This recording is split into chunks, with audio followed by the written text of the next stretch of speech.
నా పేరు శాలిని. ఇక బులెటిన్ అప్డేట్స్ చూద్దాం. రాష్ట్ర ప్రభుత్వం త్వరలోనే కులగణన చేపడుతుందని, బీసీల వాటా విషయంలో వెనక్కి తగ్గదని పీసీసీ చీఫ్ మహేష్ కుమార్ గౌడ్ తెలిపారు. కులగణన తర్వాతే స్థానిక సంస్థల ఎన్నికలు నిర్వహిస్తుందని చెప్పారు. కులగణనపై గైడ్ లైన్స్ ను 4 రోజుల్లో ప్రభుత్వం విడుదల చేయనుందని మంత్రి పొన్నం వెల్లడించారు.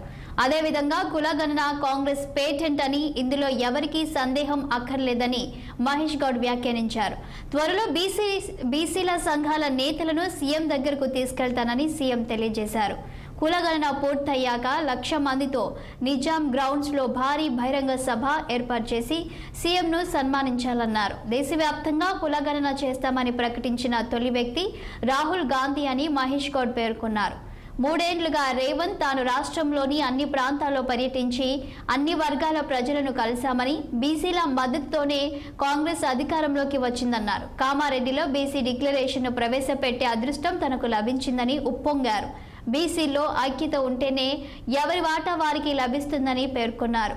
2015లో కర్ణాటకలో, 2023 బీహార్లో కులగణన జరిగిందని, త్వరలో మన రాష్ట్రంలోనూ జరుగుతుందని చెప్పారు. యూనివర్సిటీల వీసీ పదవుల్లో 4 బీసీలకు ఇచ్చేందుకు సీఎం అంగీకరించారని, కార్పొరేషన్ చైర్మన్, ఇతర పదవులు కూడా ఇస్తామని ప్రకటించినట్లు మహేష్ గౌడ్ పేర్కొన్నారు.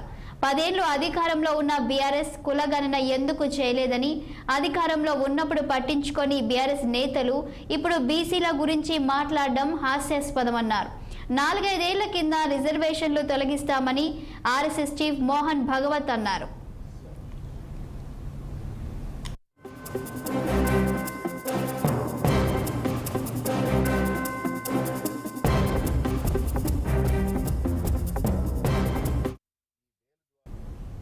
కృష్ణా జిల్లా గన్నవరం జాతీయ రహదారిపై